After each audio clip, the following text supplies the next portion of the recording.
네, 오늘 2024년 11월 15일입니다. 오늘 14일인가요? 네, 오늘 15일 새벽 기도에 마태복음 21장 33절에서 46절까지의 말씀으로 경고라는 제목으로 잠시 은혜를 나누겠습니다. 이제 지난 시간에는 살아있는 믿음에 대해서 말씀을 드렸습니다. 무화과 나무가 잎이 무성한데 열매를 맺지 못했습니다. 그러자 예수님이 저주했다 말씀을 드렸죠. 당시의 종교 지도자들이 이렇게 화려하게 지내면서 정작 신앙의 열매는 없는 모습. 말은 화려하고 성경 해석은 화려하지만 그들의 신앙의 열매는 전혀 없었다라는 것입니다. 이어서 대제사장들과 장로들이 예수님이 지금 예루살렘에 들어와서 파는 장사치들을 둘러엎고 또 말씀을 전하고 가르치고 또 병을 고치고 그 모든 예수님의 사역이 무슨 권위로 이렇게 하였는가 질문을 합니다. 이에 예수님은 세례 요한을 언급하시면서 왜 요한의 말을 듣지 않았는가 그들의 마음을 지적하신 것이지요. 요한은 하나님의 말씀을 제대로 전했고 바르게 증거하며 복음을 전했습니다. 하나님이 보낸 것이 분명한데 왜 아멘하지 않고 뭐라 하기만 했는가? 그들의 그런 행태를 지적하신 것이죠. 그러면서 두 아들의 예를 드십니다. 요한의 말을 듣지 않은 종교 지도자들이 첫째 아들과 같다는 것이지요. 말씀을 보고 들으며 예예 하긴 하지만 그대로 따르지는 않는 것입니다. 대답은 하면서 심부름을 하지 않는 것이지요. 곧 무화과 나무의 잎이 무성하면서 열매가 없는 것과 같다는 것입니다. 이어서 오늘 말씀은 포도 농부의 비유를 하십니다. 한 집주인이 포도원을 만들고 산 울타리를 두르고 그곳에 농부들을 일꾼으로 둡니다. 새를 내라 하는 것이죠. 또 타국이 갑니다. 열매 거둘 때가 되어서. 근데 이제 그렇게 열매를 맺는 데까지는 또 시간이 걸린다는 거예요. 그러니까 바로 이렇게 나무를 심는다고 열매가 무성히 나진 않지요. 한 3, 4년의 시간이 걸린다는 것이죠. 곧 그만큼까지는 소출이 없더라도 충분히 운영할 수 있는 지금 산 울타리 두른 그 포도원의 주인은 포도원의 주인은 그러한 충분한 여유가 있는 사람이라는 것입니다. 그렇게 이제 시간이 지나 열매가 맺혀지게 되고 그 열매를 받으려고 종들을 농부에게 보냅니다. 농부들은 종들을 잡아 때리고 죽이기까지 하죠. 돌로 치지요. 다시 다른 종들을 보냅니다. 더 많이 보내지만 똑같이 대합니다. 그러자 포도원 농부가 이번에는 아들을 보내리라. 아들은 존대하리라 하면서 아들을 보냈지만 존중하기는커녕 상속자니 이를 죽이자, 유산을 차지하자 아주 악한 생각을 한 것입니다. 여러분 33절부터 포도원을 만듭니다. 산울타리를 두르지요. 다 해주는 거예요. 보호해 주지요. 또 집자는 틀을 줍니다. 망대를 짓습니다. 그 안에서 농사의 소출만을 얻어내고 그거 정리만 조금 하면 됩니다.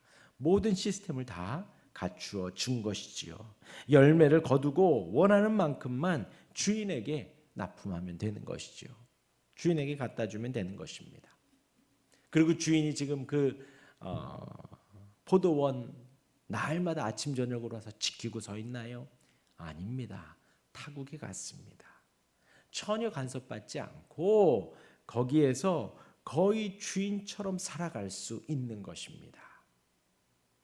그냥 열심히 일하고 또 달라고 종을 보내면 그대로 그냥 보내기만 하면 되는 것을 사실 생각을 해보면 그보다 더 행복한 일자리가 어디 있습니까? 자기가 하고 싶은 일, 농부이기에 그 안에서 하고 싶은 일 다 하고 그 소출 조금만 내어주면 되는데요. 주인이 매일 와서 간섭하는 것도 아니고 아침 저녁으로 와서 이거 잘못됐네 저거 잘못됐네 지적하는 것도 아니고요. 그냥 가만히 있으면 행복하게 살 수 있을 텐데 지금 그들이 보낸 종을 잡아 죽입니다. 때립니다. 돌로 칩니다. 심지어 아들까지 죽이게 되니 지금 이들은 그렇게 아들을 해하고 나서 어떻게 생각을 할까요? 이제 다 이루었다 여겼을 것입니다. 그 포도원의 소출 전체가 자신의 것이 될 것이라 착각을 했겠지요. 그런데 포도원 주인이 옵니다. 포도원 주인이 아무것도 못할 줄 알았겠지요. 그러나 41절에 이렇게 합니다.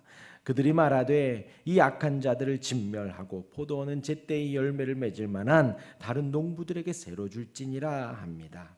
곧 포도원 주인은 종 몇 없다고 흔들릴 사람이 아니라는 것입니다. 건재하다는 것이지요.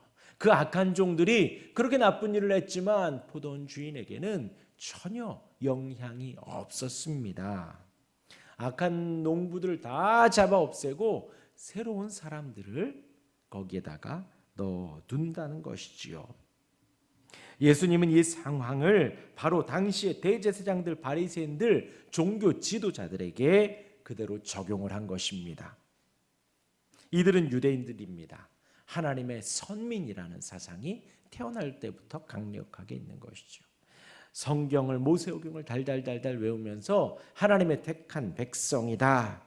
하나님의 말씀을 배우지요. 하나님을 배웁니다. 그 모든 상황에서 하나님의 뜻을 전하고 하나님의 인도하심을 가르치며 살아가야 할진데 그들은 그렇게 하지 않았다는 거죠. 하나님이 보내는 선지자들을 핍박하고 그들의 말을 듣지 않았다라는 것입니다. 심지어 지금 이제 하나님의 아들이 오셨음에도 불구하고 마귀의 자손이다. 마귀의 힘을 힘입어 지금 귀신을 쫓는 것이다. 배척하고 말씀을 듣지 않으며 그 앞에 아멘하지도 않고 있는 것이지요.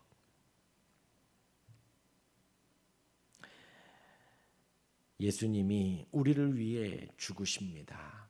예수님이 우리를 위해서 죽으십니다.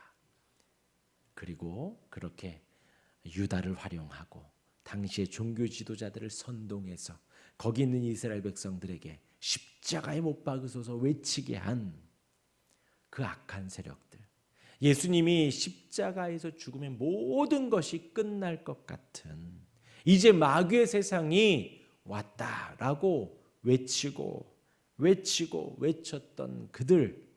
그러나 전혀 하나님의 나라에는 전혀 피해를 주지 못했습니다.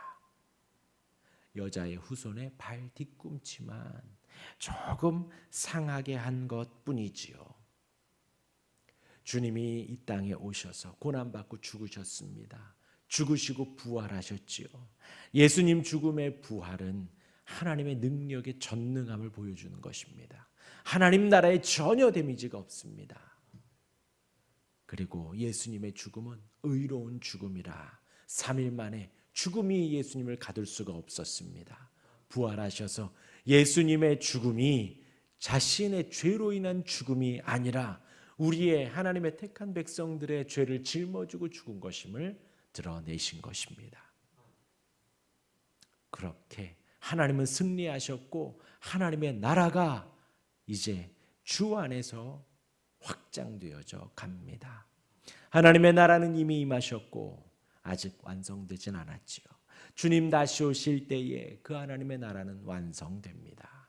주님이 다시 영광 가운데 오실 때에 악한 자들은 후회하게 되고 땅을 치며 눈물을 흘리며 이를 갈고 지옥으로 떨어지는 것입니다. 심판받게 되어지는 것이지요. 그렇게 이제 주님의 나라에 대하여서 말씀을 하시고 예수님 118편 시편 118편의 말씀을 인용하셔서 말씀하십니다. 건축자들이 버린 돌이 모퉁이의 머릿돌이 됩니다. 가장 중요한 돌이라는 것이지요. 당시의 유대인들, 종교 지도자들은 버렸습니다. 무시했습니다. 그런데 가장 중요한 머릿돌입니다. 그 위에 튼튼한 건물들이 세워져 가는 것이지요. 그 머릿돌을 못 알아보고 죽인 이들이 43절과 44절에 심판을 받게 되는 것입니다.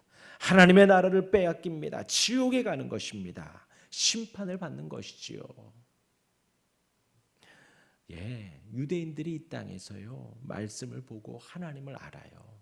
그것이 얼마나 큰 은혜입니까? 얼마나 큰 축복이에요. 이 땅에서 선민이란 하나님의 택한 백성이라는 그 자부심이 얼마나 크고 놀랍습니까? 은혜 가운데 살아가고 살아계신 하나님을 섬기며 주 안에서 평강을 누리며 살아가는데 얼마나 감사한가요?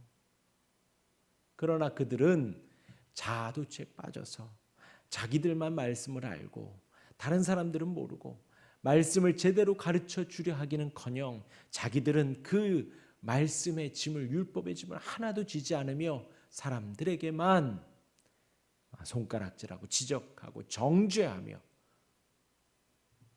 그렇게 살아가는 것이지요. 그 머릿돌을 못 알아본 그 43절과 44절의 심판을 받게 되는 것입니다. 그러므로 내가 너희에게 이르노니 하나님의 나라를 너희는 빼앗기고 그 나라의 열매 맺는 백성이 받으리라. 빼앗기고 받으리라. 하나님의 나라를 빼앗기는 것, 그냥 내 손에 쥐어진 책 한 권 빼앗기는 것인가요? 하나님의 나라를 빼앗기는 것, 나에게 있는 어떤 소유물질에 조금 빼앗기는 것인가요? 아니지요. 전부입니다.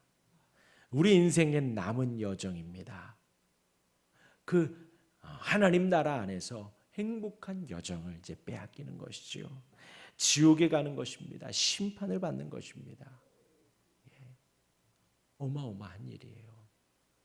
제가 계속해서 누누이 말씀드립니다. 우리가 가는 그 천국은요, 우리가 이 땅에서 말씀 안에 예배 안에 누리는 천국입니다. 그리고 그 천국에 100배 1000배의 기쁨과 즐거움과 행복이 있는 곳이, 사랑이 있는 곳이 우리가 죽어가는 천국이지요. 지옥은 어떤 곳인가요?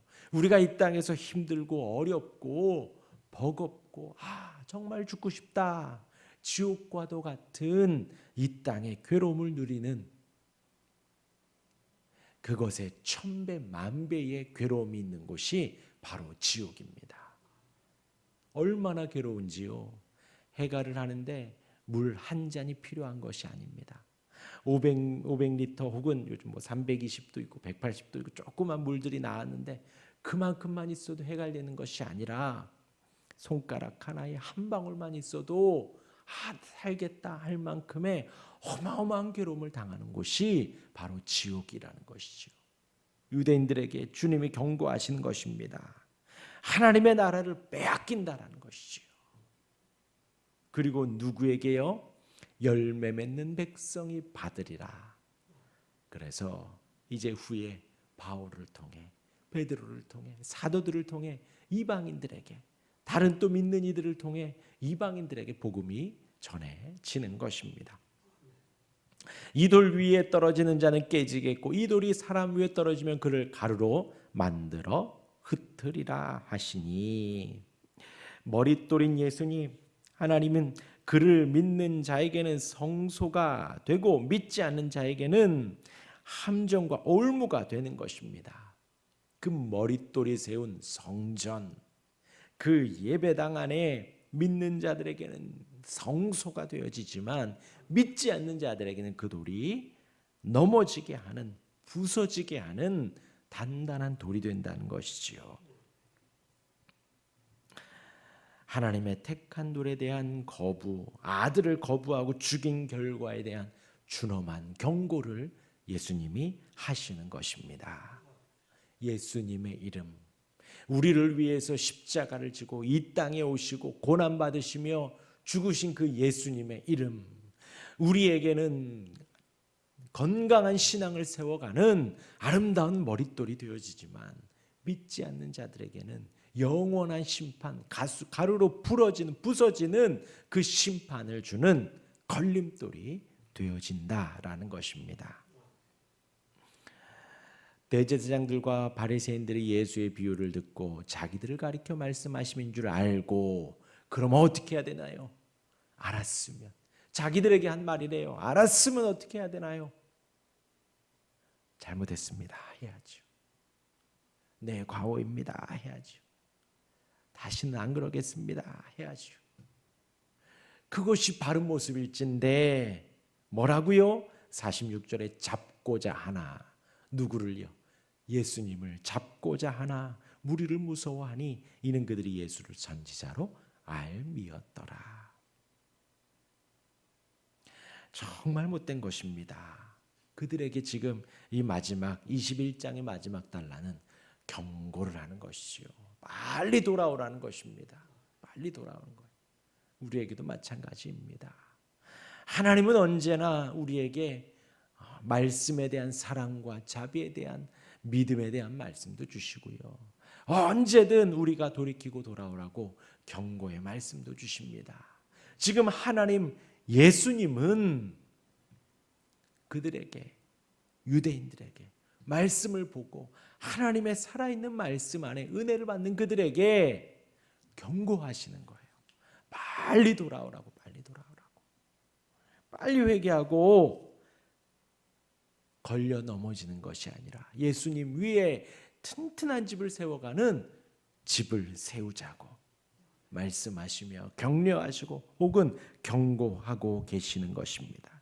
주님이 우리에게 주신 그 반석, 예수 그리스도의 튼튼한 반석 위에 우리의 바른 신앙의 집, 건강한 신앙의 집을 온전히 세워가는 우리가 되기를 주님의 이름으로 축원합니다.